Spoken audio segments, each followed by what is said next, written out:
The search for Michael Vaughan continues. Michael went missing from his neighborhood in Fruitland in July of 2021. He was just 5 years old at the time. Law enforcement has spent the last year and a half investigating. But the Fruitland police chief says a credible tip led investigators to a home near Michael's neighborhood this weekend. Crews are back out in Fruitland today searching for Michael Vaughan. Police believe his remains are in the backyard of a Fruitland home, and today is the 6th day crews are excavating the yard. Crews could be at the house on Red Wing Street for another week. This house is just 4 minutes from the Vaughan's home. As you know, from the time Michael went missing, this has been an all-hands-on-deck investigation, and it remains very active and an ongoing investigation. You can't take one of our most precious citizens from us and ever expect us to stop. During the course of this investigation to date, we received credible information that the remains of Michael Vaughan could be found in the backyard at 1102 Red Wing Street in Fruitland. As a result, the Fruitland Police Department obtained a search warrant for the residence along with the front and backyards. That search warrant was served on November 11th. It was a Friday. We served that late in the evening.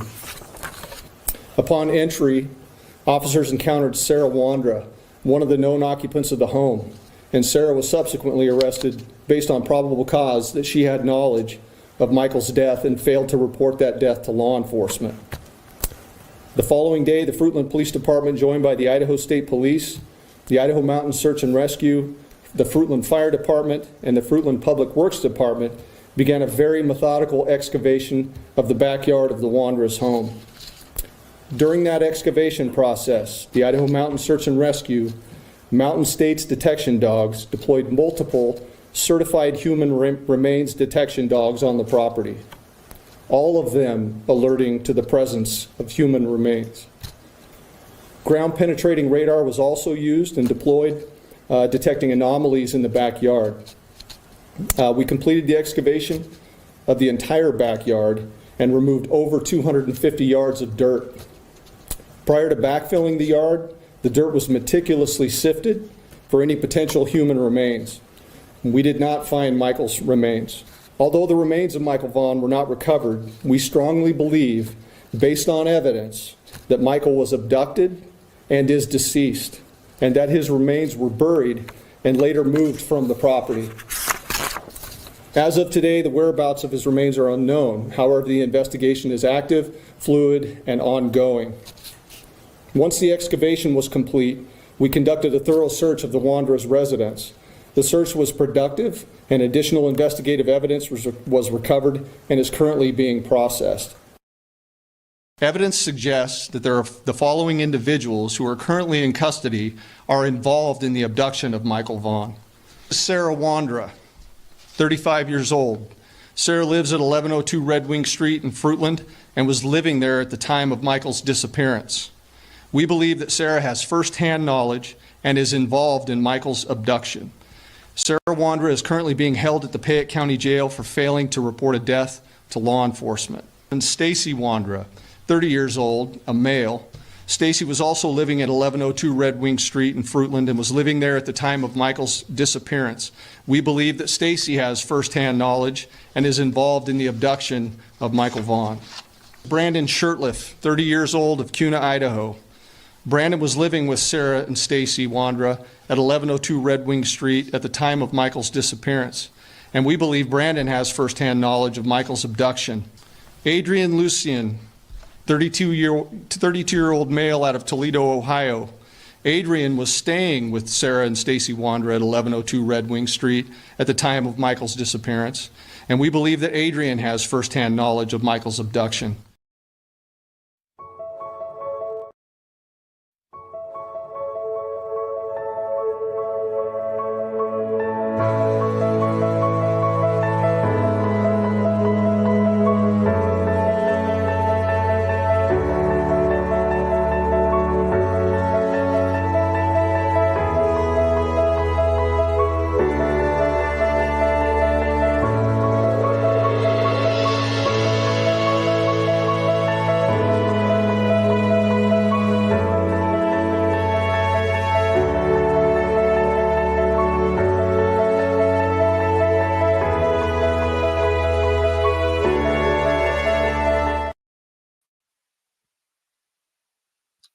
Hello, everybody. Good to see you. It's Thursday, April 24th. I cannot believe how fast 2025 is already going. I hope you guys this week has been good. Why didn't this pop up? There it is. I'm so glad to be here and to see so many people here for Monkey and to support the Vaughan family. You guys are so amazing and never disappoint. Thank you guys so much for being here. Okay, let's see who's in the house. We got Jazzy Jewel in the house. Thank you for your prayers. Angel Girl, Batgirl, Stephanie Murray, McSporin, Halo Art. Thank you so much for coming, my love. Aussie True Crime is here. Eve is here. We got Beverly Lawyer here. Criminal Med, Mama B. Shelly is here. Pretty Assessor. So many familiar faces and even some new. Plus Shrimp. Good to have you here. That's a new name. Barnes & Noble True Crime is here. Thank you for coming in.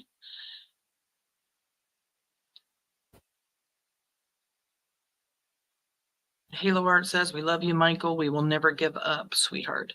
We won't. We're never going to stop. We are Monkey's Army, and we're just going to keep going. Angel Girl, good to see you. Hair Curlers and Crime, breast name on the YouTube street. Thank you for coming in. A couple of my mods had some stuff to do, said they may or may not be here, which is all good. Because this is just a chill and chat, because we have gone over so much stuff in Michael's case concerning Brandon Shurtliff. I thought, why not just talk about it all? Good to have you here, Kelly. Or Shelly, sorry. Slim is in the house. Good to see you. Kat is in the house. Good to see you. Just seeing if I'm missing anybody. Lots of other people are showing up. Someone saying hi to Brandy. Did Mama show? Patchwork pudding. Love it.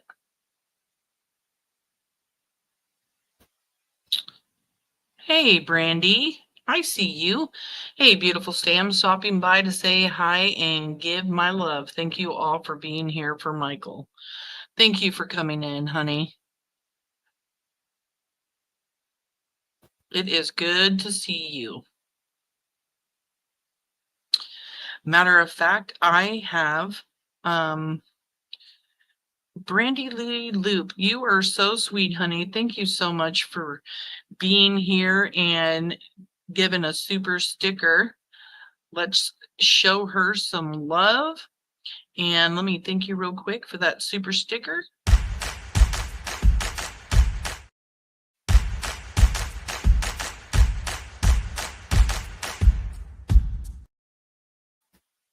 I really do appreciate you so much. Thank you for being so supportive. You're amazing, and I'm glad to have you here. I cannot do this without all of you. AV is in the house. Thank you, honey, for coming in. I was just going to talk about Brandy. I'm glad she showed up. Hello, Jen. So I have some pictures to show everybody. We all love seeing pictures of the family. We have pictures of Blue's prom. And I have cut out the faces of all of her friends because we don't want to put up, other people's faces on the lives. So her prom was just recently. And then I also have Little Buggy and a couple of Easter pictures to show. This is Blue curling her hair. This is them in the car with Brandy and a couple of friends in the back seat. Her and her girlfriend getting ready for her prom. And some absolutely beautiful pictures of Brandy and Blue together. Oh my God, I am digging Blue's new hair dye and yours too, Brandy. But I'm obsessed with the blue and the moon earrings.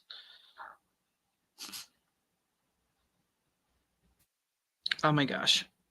And then here's little Blue with her little Easter egg / unicorn hat on. And of course, Mama is always there to be silly with her.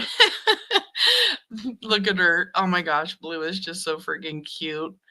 I just want to take a minute too to congratulate Blue, for graduating high school. It's coming up in June. I hope she had an amazing time at her prom. I know all of us, we love Blue so much. She's such an amazing young woman. We cannot wait to see what Blue is going to do with her future. Recently heard something about her wanting to be a teacher of middle school kids, and I was like, oh goodness, just like her mom said, gonna start with the middle kids. I think it's great. I think it's absolutely great, Blue. If you're listening, I wish you the best of luck in everything that you do. And then back to Buggy being a little bunny here, just the cutest little thing ever. Just a few pictures to show everybody. And I don't know, 26 days until graduation. That is amazing. I bet you are one proud mama. I cried so hard when my daughter graduated high school. It was just like, it's one of the biggest proud moments you can have for your kids.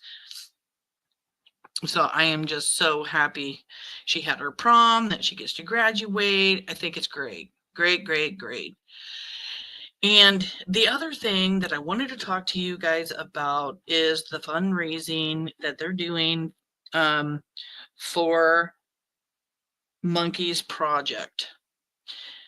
Brandy and I spoke about it weeks and weeks ago. She told me I was not allowed to let the cat out of the bag, but on Monkey Monday over on the round table with Purple, Brandy came out and told everybody what it's all about, what Monkey's Project is, and what they're doing with all the money and this and that. And I want to play the video from Monday,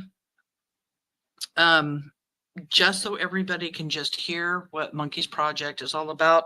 Halo Art has the link for the merch. That's like t-shirts, coffee mugs, water cups, sweatshirts, t-shirts, hats in pink, black, blue to support Monkey's Army and Monkey's Project, the Vaughan family. This is an amazing thing. So please let me take just 20 minutes or so out of your time to watch Brandy talk about Monkey's Project. Let me just share my screen for a second.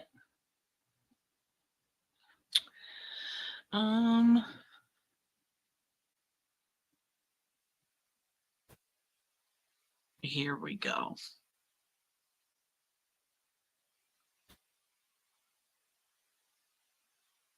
And if anybody hasn't already, go over, sub up to the round table. Purple does Monkey Monday every Monday and has for a very long time. Hey, How are you? today's a good day. I can tell by that big, beautiful smile. Oh, it was a fun weekend. Senior prom and Easter. Lots of fun. Very, very busy. I'm glad I was able to hold most of it in and took most of the day to rest. So That's good. we're just finishing up the rest of our vegetables, and I'm going back in to put my feet up because they weigh about 40 pounds apiece. They are very large.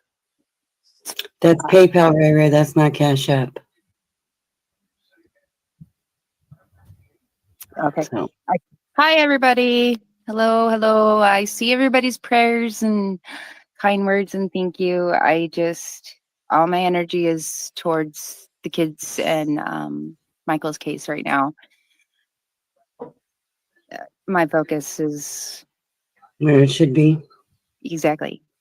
And that's really all I have time for right now. And when I do get extra time in the middle of the night, of course, I'm working on Michael's project. It's not going to happen. It's not going to happen overnight. I did it. I kept it quiet. You did better than I did. You did better than I did. So the gist of it basically is going to be a safe area for families to go. We're going to purchase some land that we want to have a little bit of everything. Hopefully maybe a slight stream or some kind of water source, trees, and of course we're in the hills. We plan on doing it kind of like a nature escape area. And there's going to be a specific area for monster trucks. It'll be a dirt track, diggers, excavators. Come on, Blippy.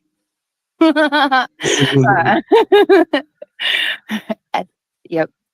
Where they kids things for the only rule at the park, well, of course, safety, not park, I should say. I don't know what to call it yet, but the only rules will be to have fun and get dirty. Get dirty. Get dirty. Get Before this comment goes past, Brandy says here in the comments, I know I'm scatterbrained, and if something happens before I am able to see the project through, Blue, my sisters, as well as a few community members have promised to follow my wish. And we will do everything we can here from Missing PNW to help in any way we can also. dirty, let them wear the dress. Monkey and Buggies, just know we are always praying for you so much. We are just always praying for you and the family, for Michael. Everybody is, that's close to you has been so affected. Your family has just been torn, to pieces with everything. And I just think that this is an amazing thing that you're doing. When we spoke about this, I told you that before, but I just love this idea for Monkey, for your family, for the community, a safe place to get dirty. I absolutely love it. dirt pit, rock pit. Plan on having a community garden where, this is a place where families can get together, connect, and do things offline, Outside.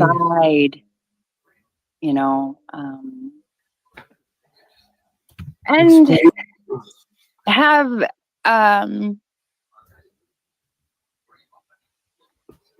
of like a extra resource for families to get together, having trouble talking with your teens, doing something as a family.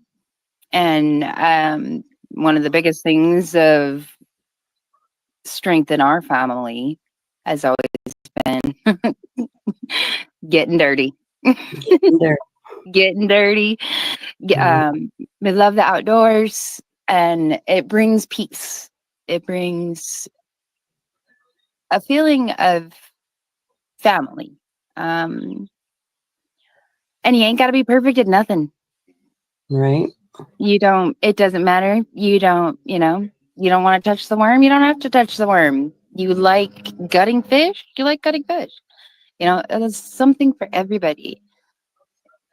to be all inclusive, but somewhere to be safe and away from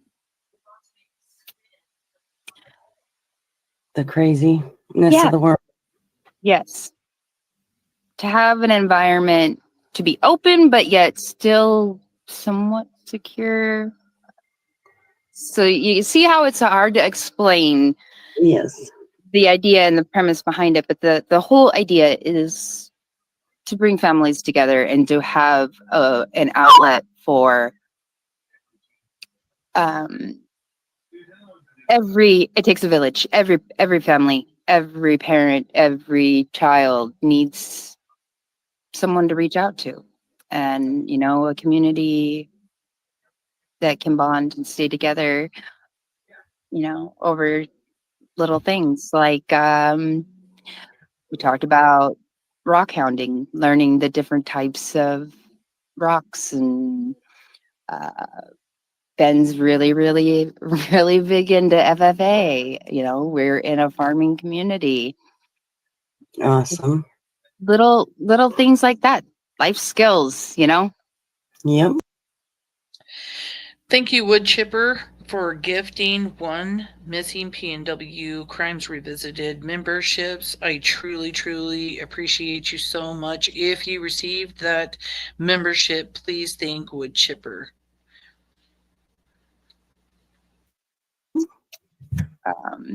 Just somewhere you can go. We don't have a lot of that here. Like you to plan something to get the family together or whatever. Where are we going to go? What are we going to do? Do we have to pay this much just to go camping? Right. Like, somewhere that you can go and be like, guaranteed this place is going to, have, they're open. It's open to the public. The camping thing, that's a whole logistics way down the road, whatever. I want it to be open, but yet it has to be, I don't want I don't want Open it but to be secluded. Yeah. Yes. Yes. I know it sounds weird if people think it sounds crazy. No, the plan is something for families and community. I think it would be great for something for me to just, hey, you guys want to go spend the day out getting dirty? And, Yep. I mean, I know you can do that anywhere, but hey, maybe there's another family out there. Maybe there's another kids their age. Right. There's a night y'all want to come out. It's gorgeous to do the stargazing. We have the telescopes. We have. Oh my goodness, Under Your Scars. I absolutely love it. Monkey bars. I love it. Monkey bars, family fun. Just having the monkey bars though, because we call Michael Monkey. I love the monkey bar thing. I love it. We learn very, very big on that, all things that you could possibly think outdoors that would be good for family connection. That's what this is going to do. Yeah. That is what we're going to use to fund Michael's foundation to help support families of. Sheila, she actually goes into the money and where it all goes here as she's talking. Missing loved ones with awareness materials and awareness and advocacy. I'd like to, when I'm better, take up the offer from NECMEC for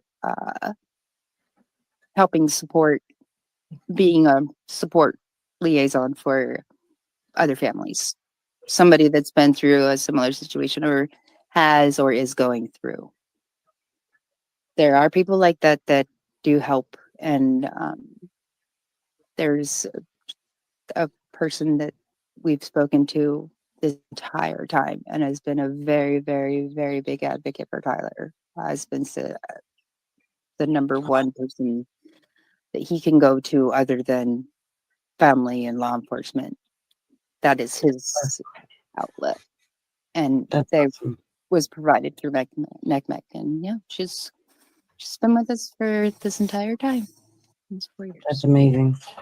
So that is the gist of it, everyone. And I know it is a lot, and it sounds crazy, and all over the boards. And trust me, I've got the books and the papers and the ideas and the spider webs. I went all back to middle school with the writings and the plottings and the plannings and the okay, what's it going to take for this and the money and the resources, the permits, what can laws, all of the things. There's so much. Yep. And she froze. It advocacy programs to help other families, and that is what I plan on doing. And Blue wants to help in that department with teaching. She's looking into going to college for teaching children. She wants to start in the middle school area. I said, "You're brave." I said, "Okay." So that's her plan. Awesome. Lots of things. So that is where the money is going. And to be honest, I haven't even looked at the account at all. I keep meaning to do that, but I have been doing all of the things. I did get to go to Washington. My sister's best friend paid for a trip for me and the kids. I got to take them home where I grew up, and they got to meet some of my friends that I've known my whole life that I haven't seen in some 20 years. And as soon as we got home, I was back in the hospital. Yeah. Another blood transfusion. So that account ain't going nowhere. So you just worry about you and. Yep. It's not being touched. It is not. And what, like I said, I will update everybody exactly where it stays right there. It ain't going. And until we have a groundbreaking permit, that money will not be touched. So. Till I have a paperwork stating that where all those funds are directly going for the nonprofit foundation and the plan of everything, that money will sit exactly where it is put in that account. So if anybody's curious, that's exactly where it is. And you have my word, that's where it'll stay. And that's when and if anybody needs the documentation of it, I'll show the proof. Like I said, I wanted to do it monthly, but my health hasn't permitted so much. I've got other things that are more I'm focused on right now. Exactly. So this is just something that's keeping my mind and my heart busy while everything else is going on. Right. And once the money's donated, there should be no strings attached anyway. So well, that's just my opinion. If for anybody's curiosity or anybody's question or anything like that, I don't want there to be any. Right. I understand. Any what about, if, ands, or buts, or questions about any of it. Right. So, hi, Kitty. Michael's case, I can't really discuss anything that is going on in Michael's case. You all are aware of everything that is going on publicly through law enforcement and through local news outlets. And that's what I can publicly discuss about. But I am very overwhelmed. I don't want to say overjoyed, but just overwhelmed at the man hours and just it's like a whole new beast I'm seeing out of law enforcement. And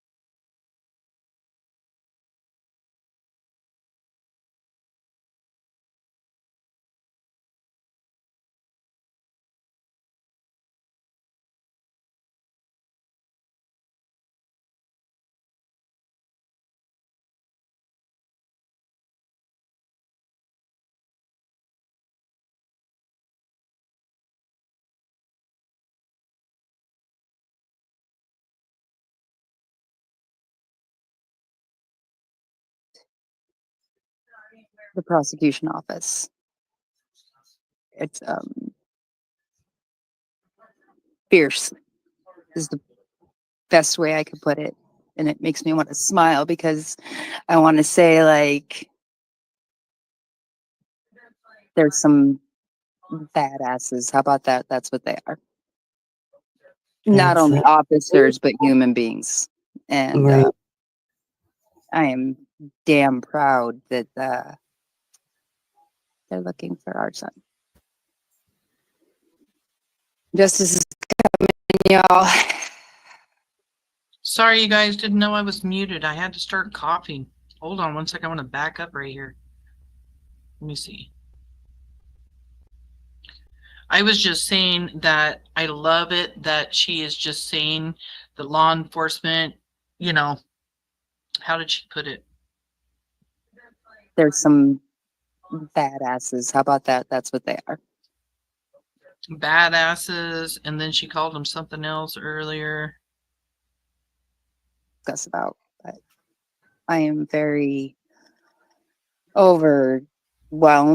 I don't want to say overjoyed, but just overwhelmed at the man hours and just it's like a whole new beast I'm seeing out of.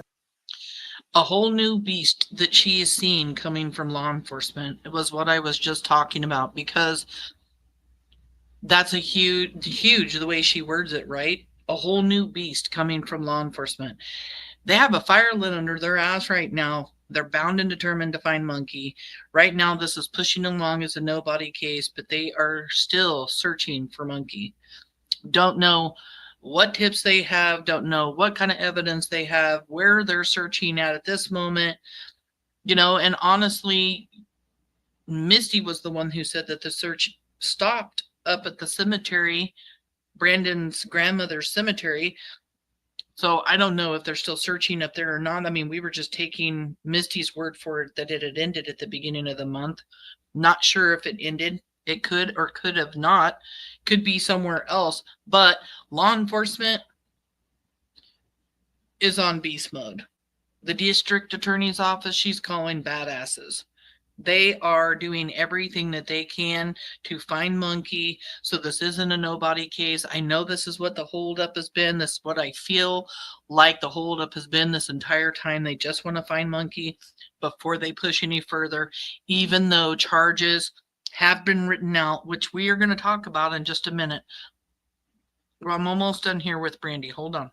Of law enforcement and the prosecution office. It's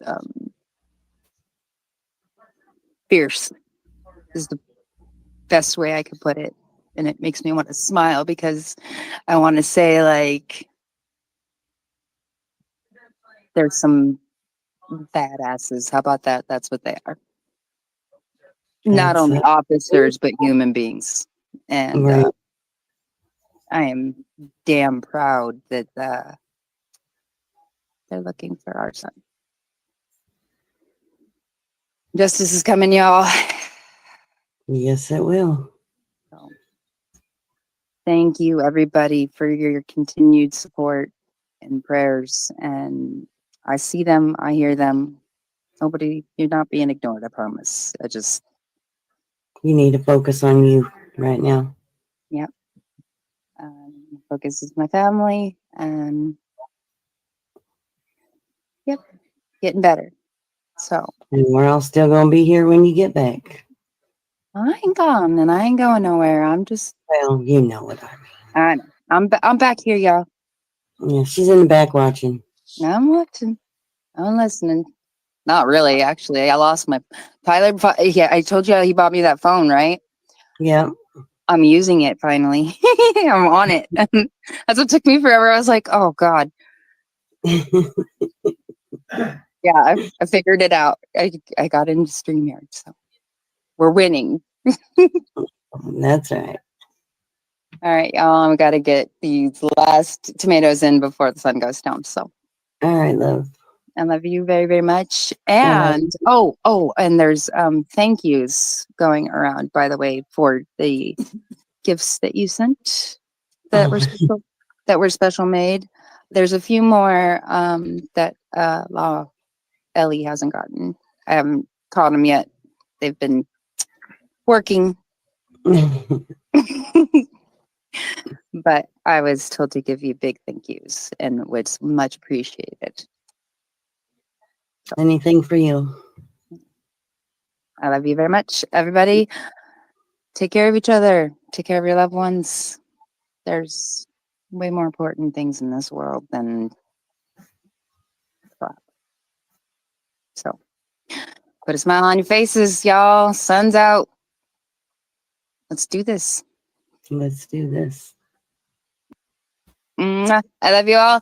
I'll be in touch. Take care of each other. All right, bye, love. Bye. What she said. Let's do this. Let's do it. Brandy. Oh my God. Beautiful soul inside and out. She is taking care of her health. She is working on, everything she's got to do for Monkey, to find Monkey, to help law enforcement, keeping in contact with them in the bushes, watching lives and everything else. And late at night, when she's by herself, she is writing in all of her books and everything else for Monkey's project, which is so, so amazing. I'm very excited. I can't wait till she puts out some kind of name.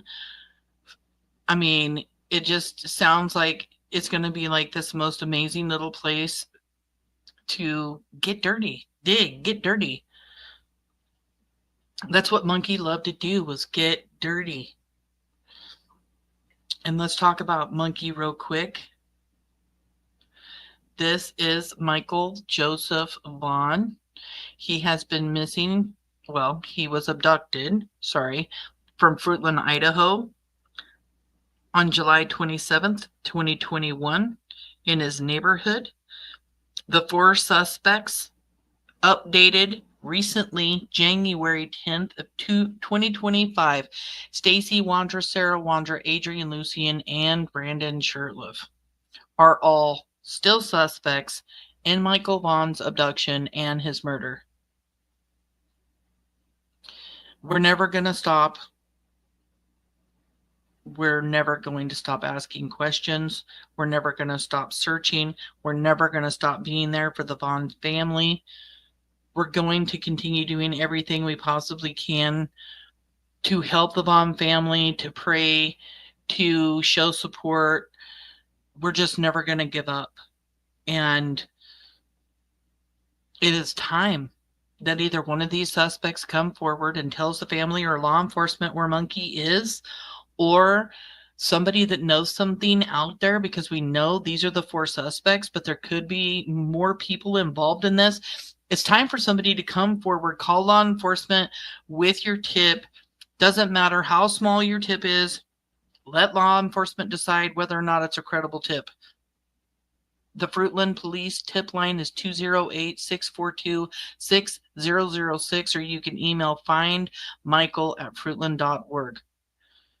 Please, please, somebody be Monkey's hero. Call law enforcement. Tell them what you know. It could be the tiniest thing, and you may think that it holds no relevance, but it does. It could. It's been so disheartening to know that the DA's office showed the charges to Brandy and the Vaughan family, or to her and Tyler. They got to see it and nothing's happened. A lot of people are frustrated. We want things to move quickly, but that is not how court stuff works. It isn't. They really, really, really want to find Michael before they push forward. And I really think that's one of the reasons why there's been such this long pause and standstill since Brandy came out and said that she saw the charges and everything written up. Michael was only 5 years old when he was abducted. The heartache and pain that the Vaughan family that their family has endured over the past 3.5 years is awful. Nobody deserves that.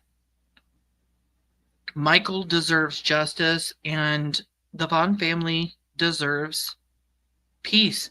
They deserve to have Monkey home so they can move on with their lives. Brandy is still very sick. She did tell me she was still on the liver transplant list, by the way, because I know there's been lots of people asking about her health. We just got to keep pushing forward for the Vaughns, for Brandy, for Monkey. We got to keep sharing. Share his story everywhere you can. Share lives, any of the lives. Share Monkey Mondays. Share with your friends on Facebook, Instagram, TikTok. I have a TikTok. You can share from there. Other people share Monkey all the time on TikTok. Wendy, who does Monkey's Army or Monkey Mondays with Purple, she has many, many, many great videos. So many people share Monkey. We got to continue to share out in the public, though. Like, keep his name alive, his face alive. We need to continue to do that, pushing forward. Again, if you have a tip, the telephone number to call is 208-642 or email findmichael@fruitland.org. Okay. And then just something to talk about here. You know, how do I word this? Some people have questions. Questions like this, for instance. Is it normal for a prosecuting attorney to show pre-indictment charging papers to a victim's family member and then tell the public on YouTube that they've seen these alleged papers and the suspects need to talk, plea? It's got to be unethical. Well, for these people in the back, yes, prosecuting attorneys typically inform family members, especially victims, about the charges that will be brought against suspects, especially in a child abduction case.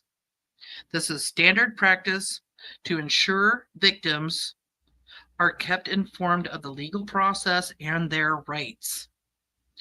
In cases of child abductions, prosecuting attorneys have a responsibility to keep the victim's family informed of the charges against the suspect. This is crucial for all victims. So Tyler is a victim.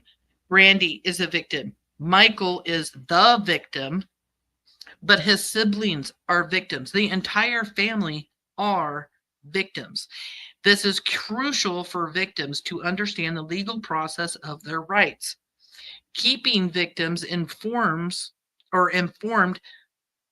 helps build trust and transparency between the legal system and the affected family involved in said abduction.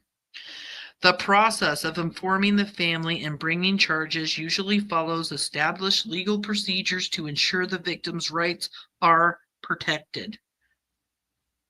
So yes, it is normal for a prosecutor to talk to family members and tell them about charges being brought up. And in this case, there are 4 suspects, and paperwork is already charging Stacy Wandra, Sarah Wandra, Adrian Lucian, and Brandon Shurtliff. Brandy and Tyler have seen the paperwork. And yes, she came out on YouTube and she told everybody about it. That's not a big deal. She wants people to know that law enforcement is still doing their job, that they are still pushing forward. And we know they are because of everything that's been going on since Brandy got up on panel and confronted Stacy Wandra. Since confession footage of Stacy Wandra got put out since Brandy put out that they did talk to the DA, since Brandon came up on my live on February 24th, 2025, since investigators went to Montana with a state's prosecutor on March 8th with a plea deal for Brandon Shurtliff, and spoke to several people in Montana, including Misty and Daniel Guthrie. They have both came up here and spoken about it. And then we have movement at the cemetery, Brandon's grandmother's cemetery being searched starting March 24th. So many things are moving right now. And then just to hear Brandy talk, Monkey Monday, like there's some kind of fire lit under the asses of investigators and the DA. They are working hard, and it's exciting to hear the news. It's exciting to know that there is so much movement.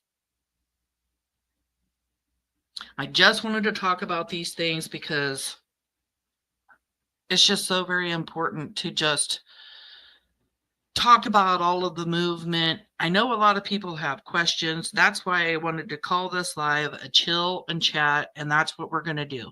We're going to sit here and chill out, and we're going to talk and chat about a few different things.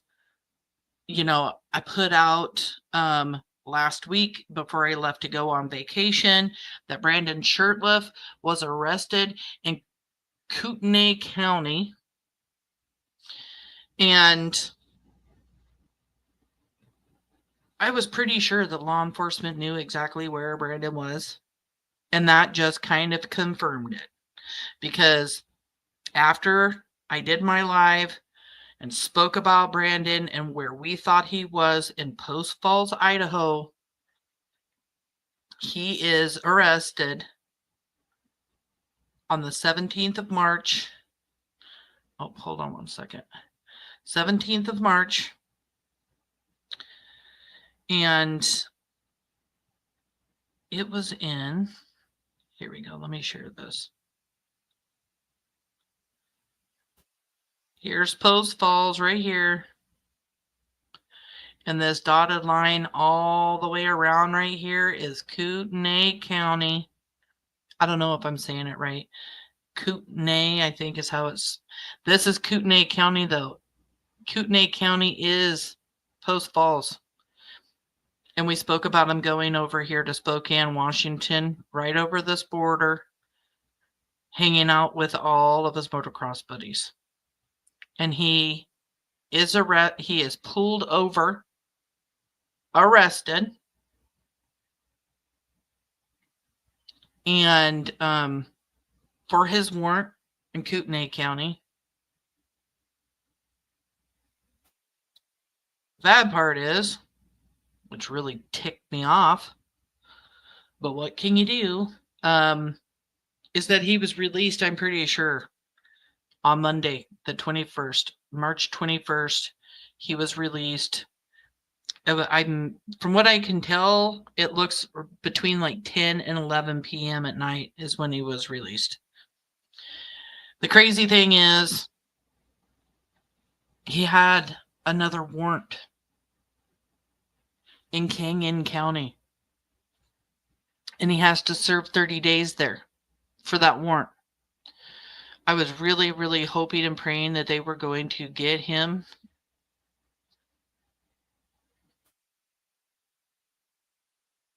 Oh, I'm sorry. In April. Thank you. Hair curlers and crime. He was arrested April 17th. Thank you for that. Sorry. I have been a little bit sick since I came back from my vacation. And my brain's been a little bit foggy. I'm not even taking cold medicine, but it's just that head stuff, when your head gets all clogged up and your brain doesn't want to work. Like I had to look through all of my paperwork and everything to even write down dates that I know because I couldn't remember them. Kootenai County, Brandy Lee Ropp is saying Kootenai. Well, several people have corrected me. I've been told Kootenai. I've been told Kootenai. I've been told, yeah, so many times. So I got you, Sam. I love that. Thank you. Thank you. Yeah, so it's just crazy that there is a warrant for his arrest in Canyon County. And, I don't know if they can do transfers from one jail to another if it's not the same county or, within the same state. Some things, some warrants have to be, I don't know how to say that. Some warrants just have to be a certain way in order for a person to get transferred from one county jail to another county jail. I was actually hoping some officer from Canyon County would come up and just grab him when he walked out of Post Falls Sheriff's Office, but that didn't happen. And here's this documentation here. I want to show this to you guys. So this is Canyon County on 5/4/2021. This is how long he's been messing around with this particular charge. Since 5/4/2021. Criminal status. Yeah, it says Brandon Shurtliff, all of the good things there. And then here are his charges from then: controlled substances, possession, drug paraphernalia, failure to appear for a misdemeanor, probation violation. And I've gone over all of this paperwork before, but I just want to show you guys. Okay, here's all of the times. Bond has been set for him: 6/14/2021, 9/1/2021, 11/29/2021, 3/21/2022, 11/2/2022, and the most recent was November of 2024. And some of you might know or remember when we talked about this before, Brandon Shurtliff goes before the judge 3/8/2024 and wants to make a plea deal to, he admits to his probation violations. He wants his warrant that he spoke about having on JLR. Does everybody remember that? He's at his dad's and north or South Dakota, hanging out there. He doesn't want to go back to Idaho because he has a warrant for Mary Jane, and doesn't want to go back because of the warrant. So in 3/8/2024, he wants to try fixing all of this stuff, goes back to Idaho, admits to the 4 probation violations that he has, and then 3/8/2024, warrant squashed or recalled. 3/8/2024, motion is granted. 3/8/2024, order squashing and recalling the warrant. So that was all done. It got squashed. And at that time, he was told that he had certain things he had to do. What's this? In 5/8/2024, was another court hearing, admission of finding. This is about his probation stuff. So the one in 3/8/2024, he wanted to get his warrant squashed. Then he goes back to court few months later to talk about all of his probation violations and everything else. And so that's what he does in May. And then he speaks to them on 5/8/2024. He is told that he is going to have work detail for 15 days. And this is instead in lieu of spending 30 days in jail.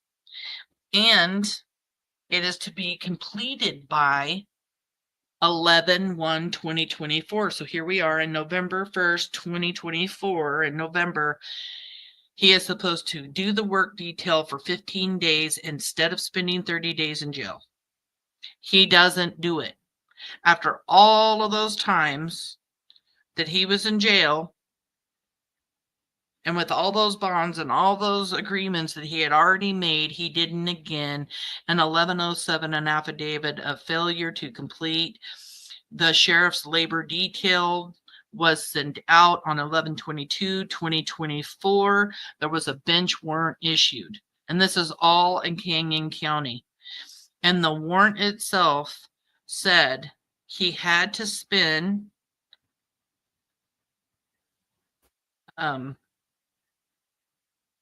30 days in jail, no matter what, after the warrant was released. So that warrant is in Canyon County. And with all of that stuff going on back in, let's see, March and May, his court hearings, in July, he gets pulled over. This is a whole separate thing. July, he gets pulled over and failed to appear for hearing or trial.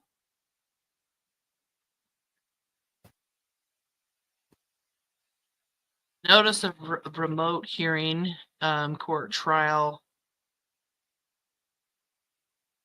And then there is a fail to appear for hearing or trial.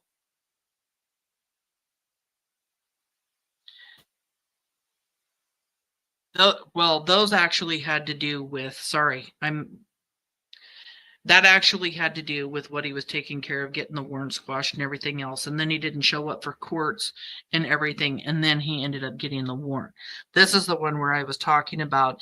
Ada County, 3/8/2024. There's another infraction against him. And we just talked about this date, 3/8/2024, when he was pulled over. This status is now closed. Driving and failing to failing to stop at a signal, vehicle insurance, failure to show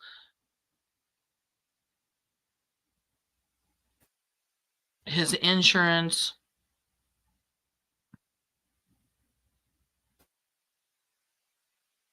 And then in Custer County, 6/4/2024, this is the one where he got in June pulled over again, another infraction. This is also now closed. Driving, speeding, 15 miles per hour, exceeding the speed limit. So he was just constantly in trouble the moment he got back to Idaho. He's failure to stop, not providing insurance. You know, he gets there, he's got his warrant for his arrest, he gets it squashed, everything else. Then he takes care of probation, but then he misses court, and then he ends up getting, you know, his warrant and everything because he can't do 15 days of community service. He's pulled over for speeding. And then his most recent thing that put him in jail in the Kootenai County was being pulled over for driving erratic or something. I have it here. Let me see what it says.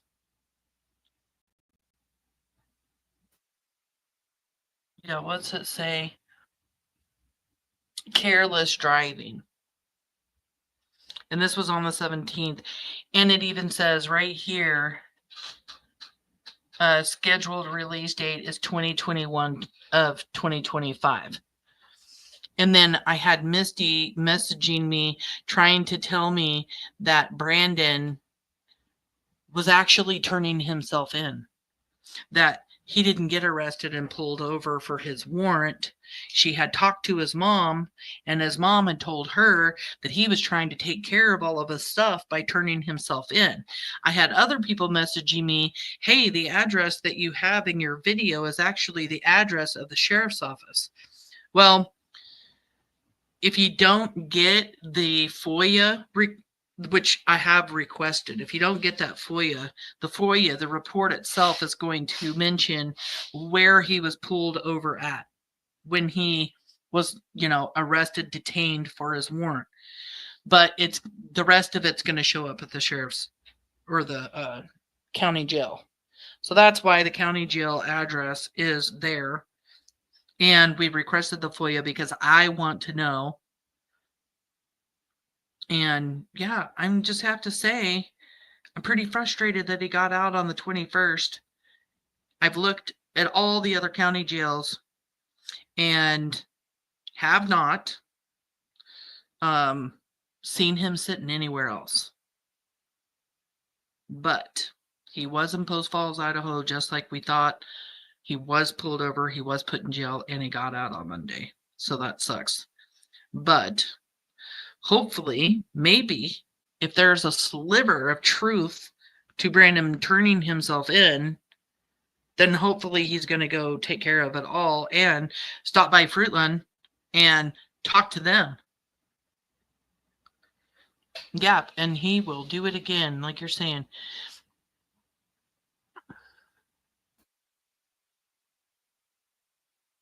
Yeah, it was mentioned by Dan that they were driving around making videos and acting crazy.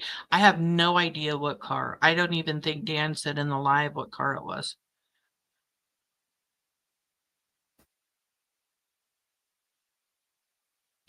Any information that was found at the cemetery, I'm sure they are keeping close to the vest. I don't know what they have found, if anything, and honestly, we've all heard that they were up there looking for Michael. And again, that's why I kind of told everybody this is, coming from,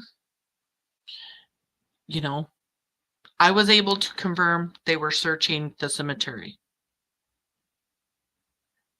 I am 99.9% sure they're looking for Michael and or other evidence. But we're not going to know what it was. Not going to know anything, if anything was found or not. And if they had found Michael, I'm sure they have to go through all the process of making sure that it is him before they can announce anything, sadly.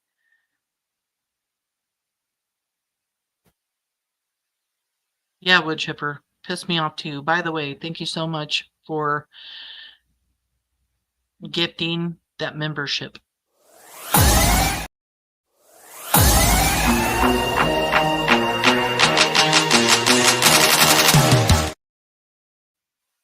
I really do appreciate you being here. Brandy, rest peacefully in the arms of Jesus. We Monkeys Army got you, mama.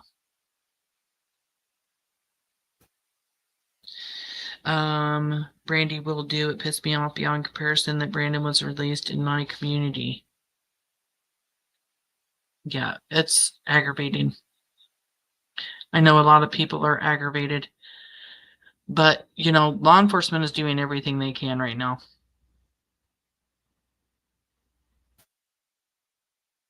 She is definitely resting and gardening. Gardening's hard work, though.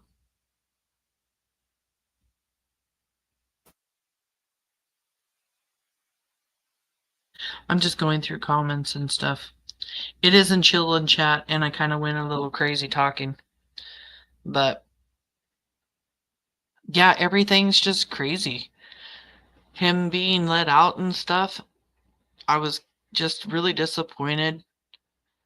We want to see him locked up. We don't want to see him out running around.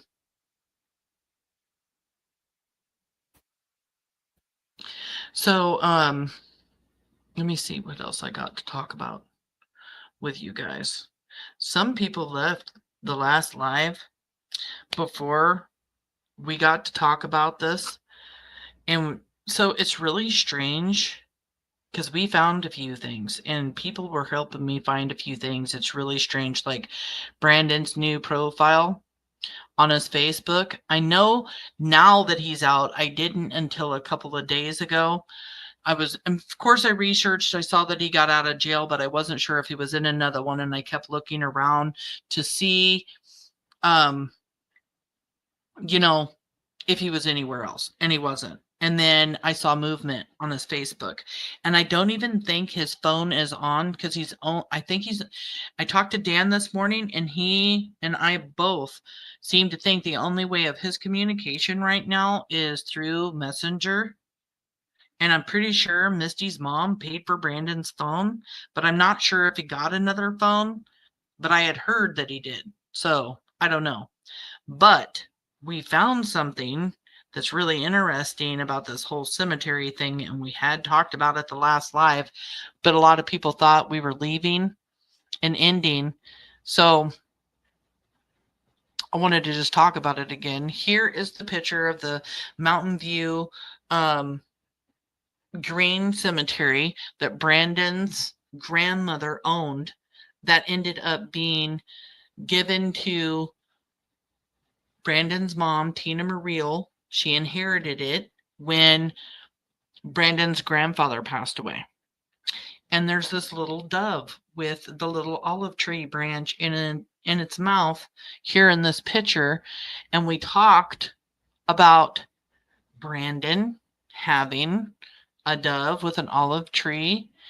February 17th. It doesn't give a year when he did this. We even talked about him giving himself some dark skin here in his profile picture, and talked about how Stacy Wandra in November of 2021 did the same thing. Is it November? I think so. With the little dove and the olive branch. And then during our last live, somebody brought it to my attention and chat's attention that Brandon has a new profile. And he makes it March 30th of 2025. It has this little world on it, on this pool table, then their world here at the left-hand side with a dove with an olive branch. Now, to make it even more interesting, I realized as this is getting shared, holy shit. What's even more crazy is Brandon Shurtliff comes over to my YouTube channel, and I did this TikTok and a short about the dove and the olive branch. The one and only time Brandon Shurtliff has ever commented on anything of mine on YouTube was 2 months ago. 2 months ago on this particular short that has to do with the cemetery. And I posted this many months ago. I would almost say a good 7-8 months ago. A long time. So he was scrolling through and found it. And he says, thought TikTok was banned. And I said, it was, but only a few days. Or only for a few days. I said, what's up, Brandon? This is what started kind of our communication. Like Daniel Guthrie got a hold of me shortly after all of this and everything else. But 2 months ago, he is, here talking, messaging me on the one short that I have about the cemetery. That's a little crazy. And it's still blowing my mind.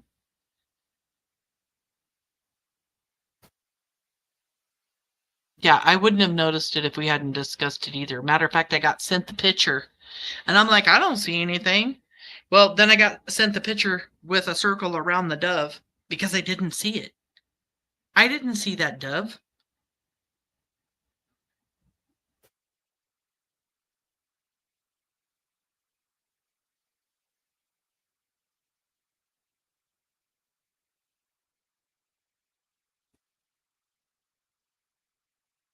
Sarah Suspicious, thank you for coming in, hon, says, hair curlers, oh wow, makes me want to go back down the Summer Wells rabbit hole. So many rabbit holes. Yeah, it's just a little crazy though.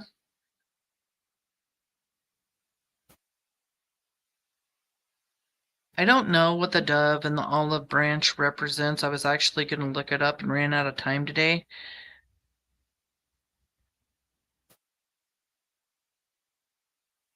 You were gifted a membership by Woodpecker or Woodchipper. I believe it. Fruitland will get them all and make sure everything they get on them is going to stick. Their time is almost up. Yeah, that's exactly how I feel. Law enforcement, I believe, really did know exactly where Brandon Shurtliff was. He was arrested just a few days after the live that I did, and we have been talking about Post Falls and Spokane. I had to look up because I actually got sent the information that Brandon was in jail in Kootenai County. I'm like, what? Had to go look everything up, and then I found it, but I was leaving to go on vacation, so I just did like a little short or a little video for everybody to let everybody know that he had been arrested, and then yeah, I was just as shocked as everybody else that he was arrested. But then I had to look up on a map where Kootenai County is, and it was, yep, Post Falls. I mean, it wasn't hard to find him, honestly. And I can't wait to see the FOIA request.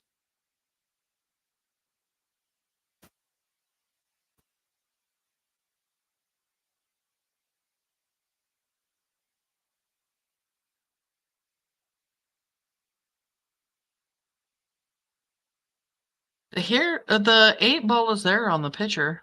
I'm pretty sure. Let me add it to the stage here. It's right there in the center.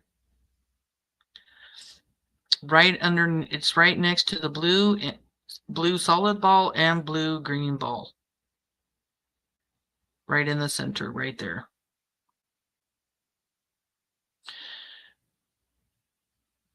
He kept going back and forth from a Batman to this picture, and I couldn't figure out why. And it's so crazy. Like, he changes his profile picture that has the olive branch and the dove on the 30th of March. I think he may have even had a little bit longer than that because he was going back and forth, but they started the search at the cemetery on the 24th of March. And then he puts the dove and the olive branch back up. Does he want people to think that he cares in hopes that they find? Was it some kind of weird innuendo signal or something to any of his buddies? I don't know, because him and Adrian both are really weird about putting things on their Facebooks that are like innuendos, or like, it almost seems like messages being sent to other people.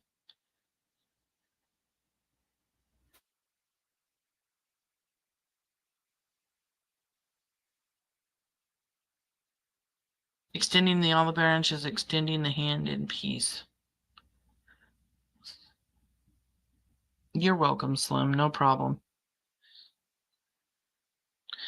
Texas Lady 1025. Good to have you here. Ginger people, thank you. Rizzo is here. DC Prime Time. I enjoy having everybody so much, getting to know, new people coming in. Dynamite. I love it. Thank you for being here. Oh, thank you very much. I am trying very hard to be better with the interviews. I'm a new channel, haven't been doing lives for a hell of a long time, not like a lot of the other people on the YouTube streets. I know I need to give a shout out to Justin from Clutch Them Pearls. He did a live. He was just thanking me so much for all the hard work that I've been doing, and he was sharing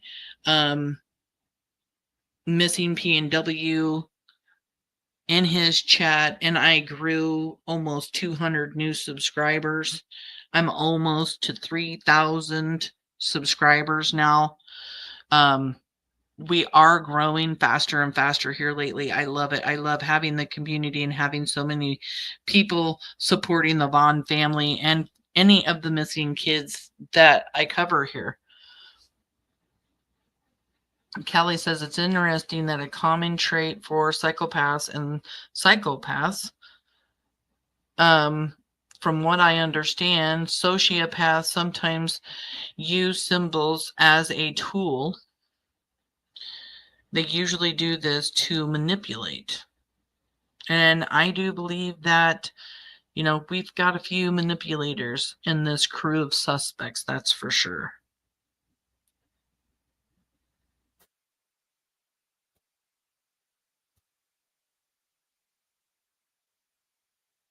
Something else I also wanted to share with you guys.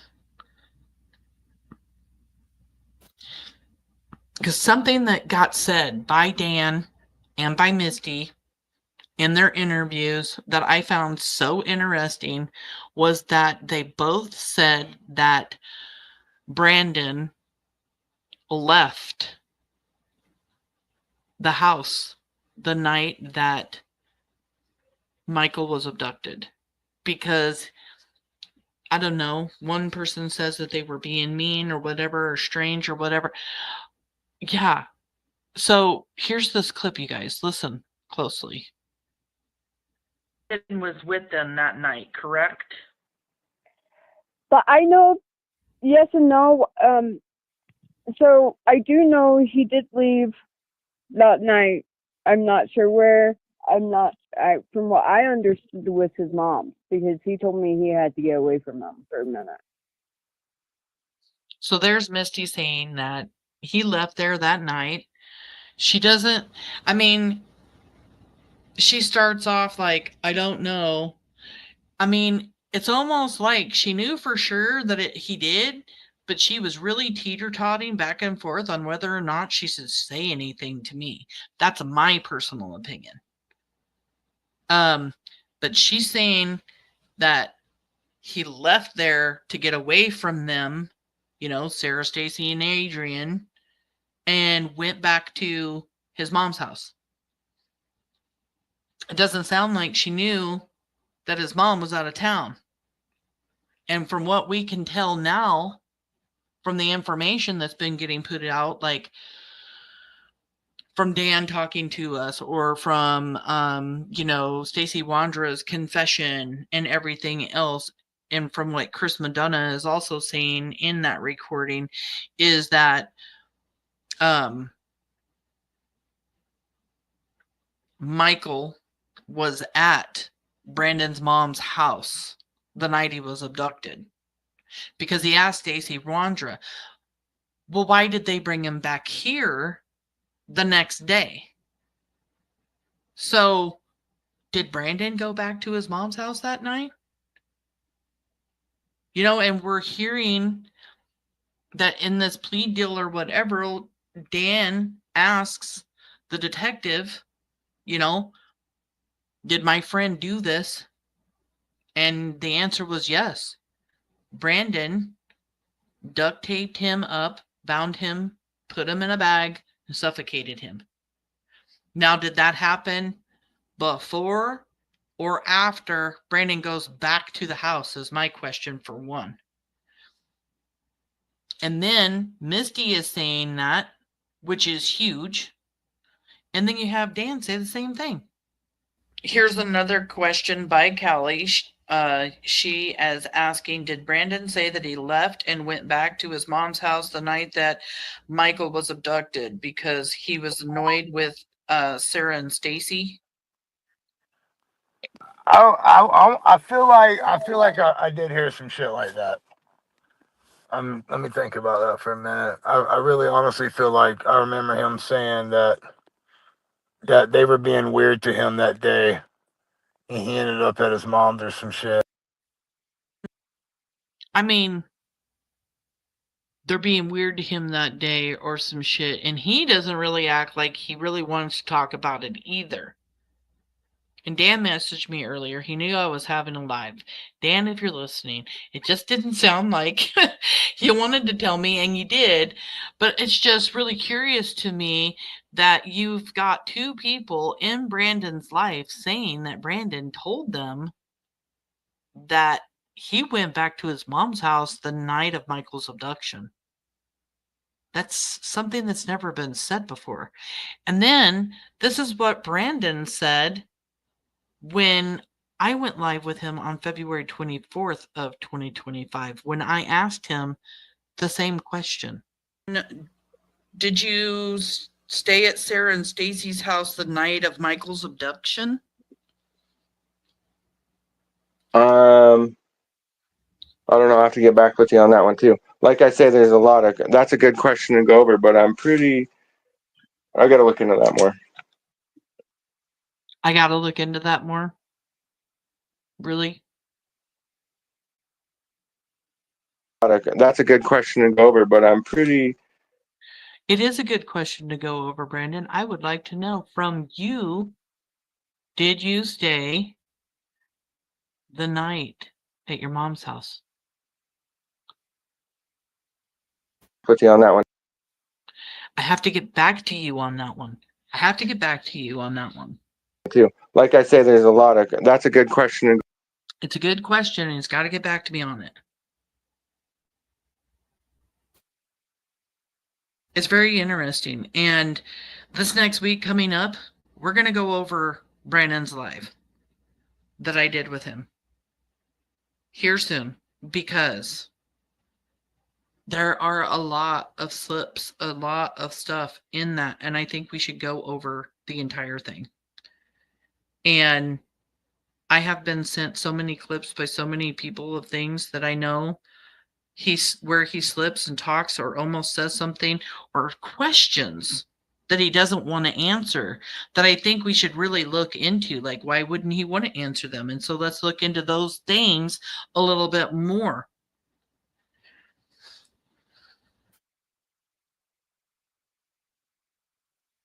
Yeah, supposedly he wasn't supposed to be at his mom's.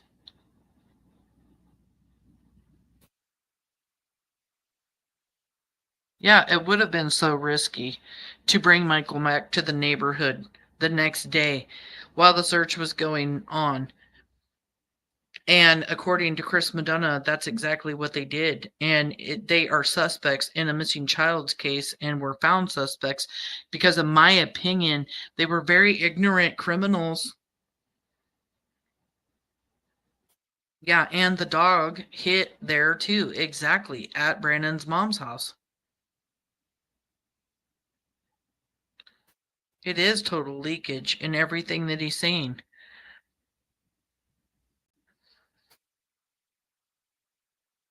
Yeah. Mountain Search and Rescue says they do not hit on poop. They are trained to smell decomposed bodies. Definitely not poop like Tina Muriel tries to say. It was poop they were smelling from her leaky toilet. Nope.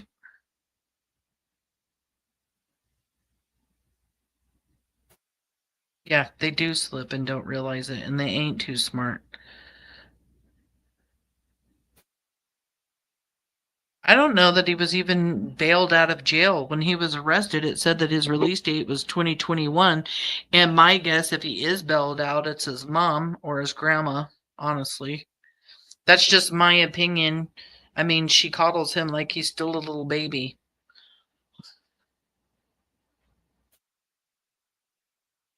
I believe that too, DC crime. I do.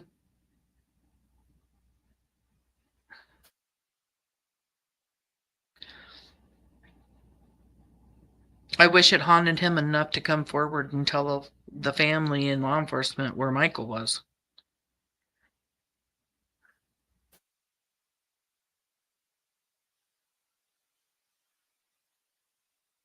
Yeah, it didn't say anything that I could see that there was any kind of bail made, from what I understand.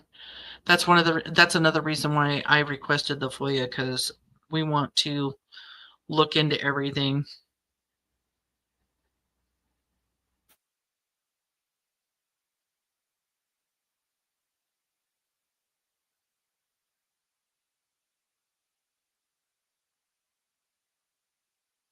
The three of them did go to tow Brandon's car back. It was Sarah, Stacy, and Brandon, according to Brandon and Stacy. And they all went there. And Stacy says that Brandon had a duffel bag full of clothes. Brandon said in his interview with me that he did not take a duffel bag full of clothes to the house to wash any clothes, but if he did wash any clothes, it was clothes that were already there. And then him and Stacy both said they all drove back to Fruitland. But then you have Dan and Misty saying that later that night, Brandon leaves and goes back to Cuna, back where a lot of people believe is where Michael Vaughan was that evening.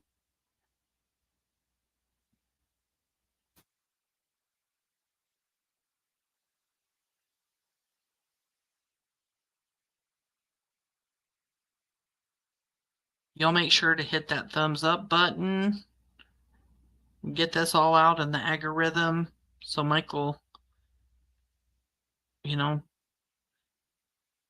so Michael's being watched by everybody.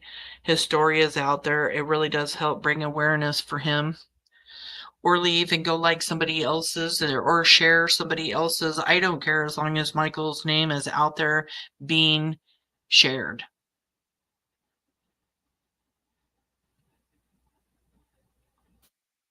Yeah. He just needs to stop having kids, in my opinion.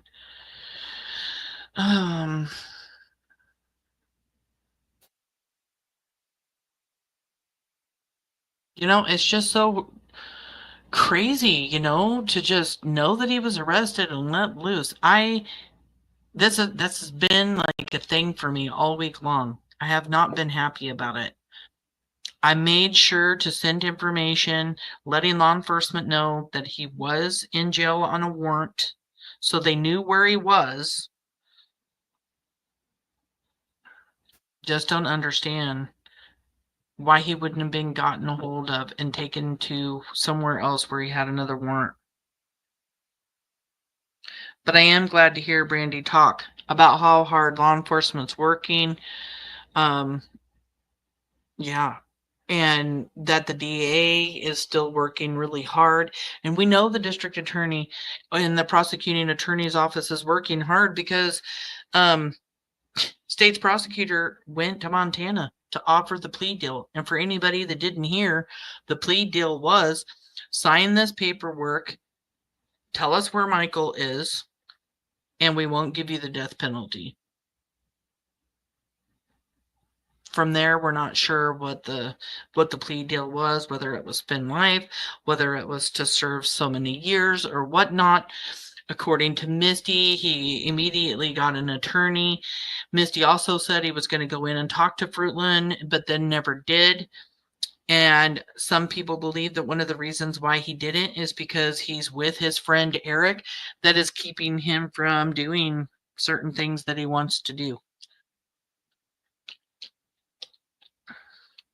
He's with a guy named Eric that is the same Eric that he did landscaping with back in 2010. The same Eric that he went and hung out with just a couple of days after Michael Vaughan was abducted. Just 2 days afterwards, he's hanging out with his landscaping buddies till all hours of the night. And then as soon as he comes up on my show, Brandon comes up on my show, talks again publicly. He leaves Montana, takes off, doesn't tell anybody where he is, who he's with, what he's doing. He just takes off. I think he did the live with me. I think he watched the live afterwards. I think he realized that he slipped up quite a bit. I think it scared the shit out of him. And I think he's like, screw this, I'm getting the hell out of Dodge. That's how I feel about it.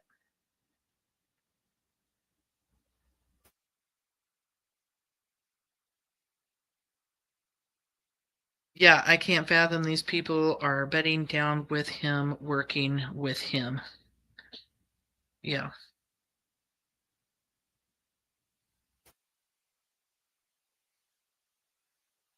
Yeah, I can't wait for the day that they're all arrested and are not getting out too.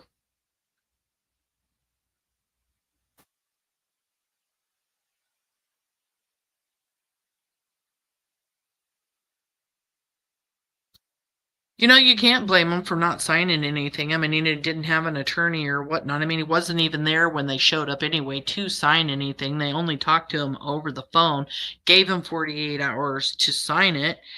But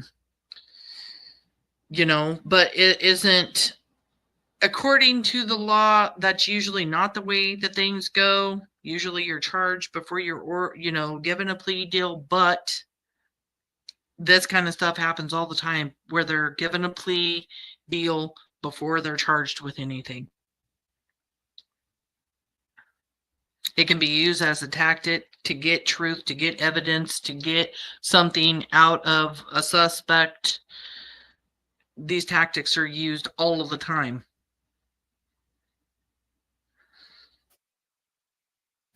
It's okay, hair curlers and crime. I'm going to be making dinner shortly after the show, too. Kelly is also. Everybody's doing chores. Yeah, I wouldn't be signing anything without a lawyer either. Honestly. And he did get a lawyer after this. And from what I understand, him, the lawyer, his mom were supposed to all go to Fruitland. He never did. And then I get told, but Dan is a little confused on that then he no longer has the attorney. So does he still have an attorney, or did he just get an attorney so he could go down to Fruitland or talk to him about this plea deal and then let it go? And from what I understand, his mom and dad were pretty bent out of shape about him not going to Fruitland. Bish is doing diamond art. You know what? A lot of people do that, and I've never done it, but it looks like a lot of fun, relaxing. I had a lot of people, hoping I had a great time on our vacation.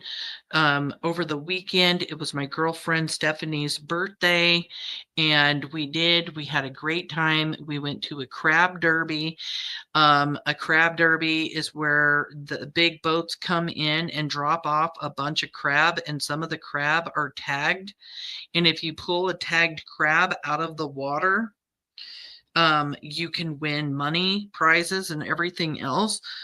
The crabbing wasn't so great, not gonna lie, but it is April and there's usually not. We really thought there would be more crabbing, but people were winning prizes. I heard lots of money being given. We watched a 11-year-old boy get $500 because he got one of the tag crabs for $500.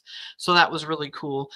We did find some floats while we were down there. We had an amazing dinner at a seafood restaurant, some Parmesan crusted halibut. It was so friggin' good. Calamari. We had some bacon wrapped scallops. Great dinner, great friends. The first night we were there, everybody went overboard for partying. We had a counter full of alcohol, and my husband brought my husband's boss got him this bottle of tequila that had a giant scorpion in it. And the first night was like a potluck, a bunch of Mexican food. Everybody bought a bunch of Mexican food. I did some spicy shrimp. I made some Spanish rice. There were enchiladas. There were 7-layer dip with like beans and cheese and sour cream and all this stuff and chips. It was amazing. And so I thought, I'll bring this bottle of tequila since we're all doing margaritas and stuff. I shit you guys not. These men ended up getting so wasted that they literally ate the scorpion in the bottle. Yuck. Yuck, yuck, yuck. They ate the friggin' scorpion. I sat there so grossed out while they're eating the legs, the abdomen, the whole. I'm like, And birthday girl, she was just having a great time, telling everybody what they could eat about, the scorpion and everything else. I don't know. It was a lot of fun. We got up early in the next day to go to the crab derby. There was a mermaid festival at the museum. We saw mermaids running around, and then there's mermaids in the tanks at the mermaid museum. We just had a great time. It was nice to be at the beach and relax and breathe in the salt air. So yeah. Surprisingly, even though the night was not good for you, nobody got sick after they ate that scorpion. One of the things that I loved is they had like a Miss Pac-Man game that was inside the garage. They had a karaoke system, so we were singing karaoke. We were playing all kinds of games on the game. It was just so much fun. And these people that I was with, I've known for years and years, so they're almost like family to me. So it's a really good time, and you never have to worry about everybody like drinking too much, that it's going to get chaotic or there's going to be drama or none of that. No, none of that happened. Just a really, really good time with friends.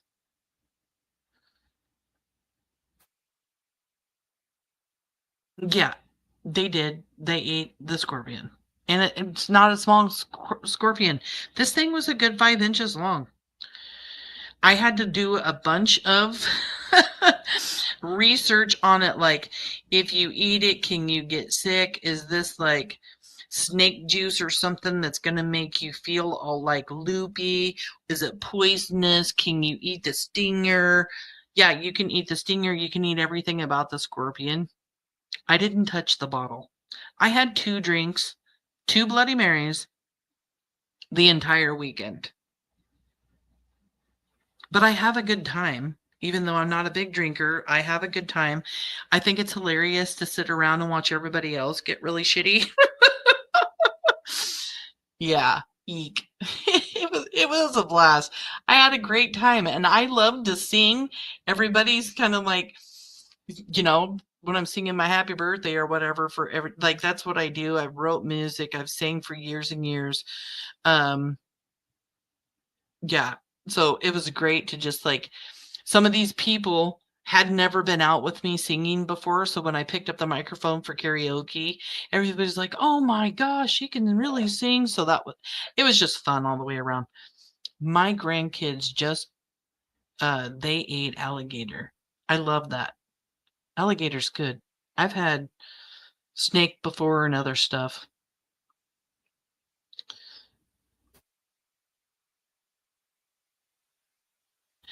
You know what? Nobody got like extra tipsy at all after eating the scorpion. My husband ate a leg. A couple of the other girls ate a leg. 2 of the guys were the ones that were insane. They ate the whole damn thing, but they were already so shitty by the time they ate the scorpion. I don't think we would have been able to tell if the scorpion got them any more shitty, honestly. It was just a good time.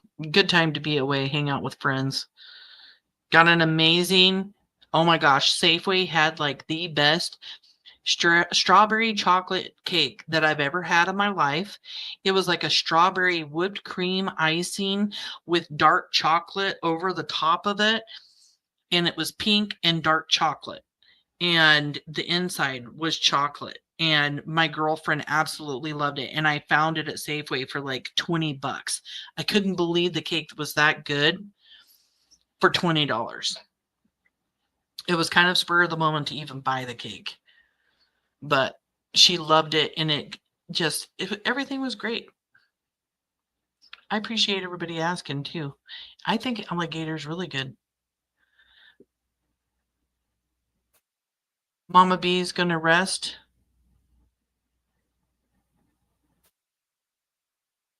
Yep, that's why I didn't touch it. I didn't want anything to do with that scorpion. My brother ate turtle soup. He bought a snapper, Upper Michigan. You know, I've heard that that's good. My aunt had turtles in her yard that would crawl around and stuff. I've heard people eating turtle before. I have never. I just wanted to get up here, talk, see how everybody was doing this last week. I'm really sorry that I had to postpone because I wasn't feeling well. I may or may not go live tomorrow. I'm just kind of going with the flow. My cough has been coming and going. It's been aggravating. I actually moved the live to tomorrow, but then I started feeling good today and decided to go ahead and have it. Jazzy Jules like, no, not turtles. I have 3. Don't eat the turtles. Don't eat turtle soup. Oh, that's funny. I mean, there's just been so much going on in Michael's case and so much movement. And then after hearing, I never catch Monkey Monday, hardly ever, because if I do go live on a Monday, then I'm immediately cooking dinner. And during that live, I'm either cooking dinner or doing my dishes or running amok in my house, cleaning up for the day and everything else.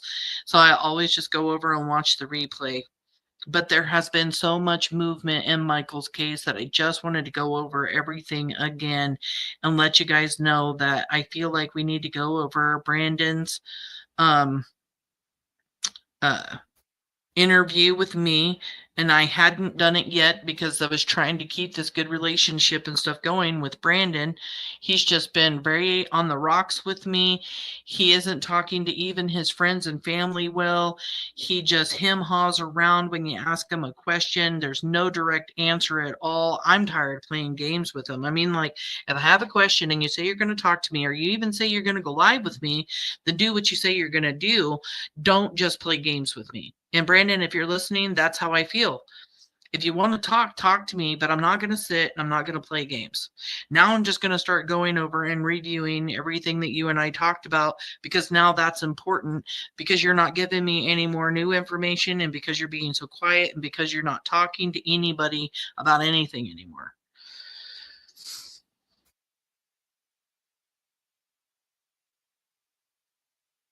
Oh, I thought I answered you earlier, Bish. No, do not know what kind of car they were driving. And nobody has said one way or another what car it was. Don't even know if it was true.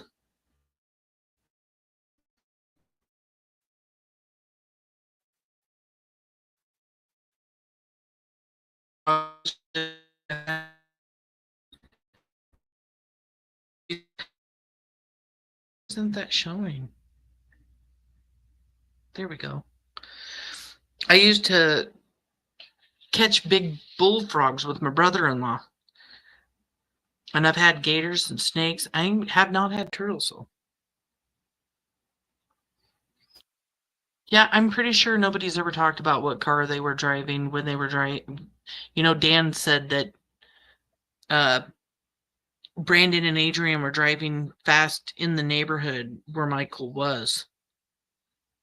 But I have no clue what car, or if it's, not saying that Dan's lying. I just don't know if it's true. Because I don't believe a damn word coming out of any of the suspects' mouths, honestly. Especially, like, everything that Brandon told me the day before he went live with me contradicts everything that he said on the live. It really does.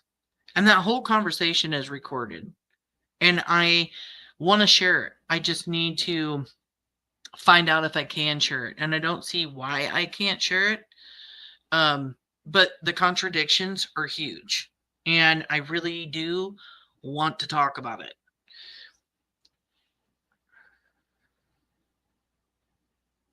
Recording isn't usually something that I do, but man, having a suspect, yeah, gonna record it. Sorry, Brandon. Pretty sure he knew, though.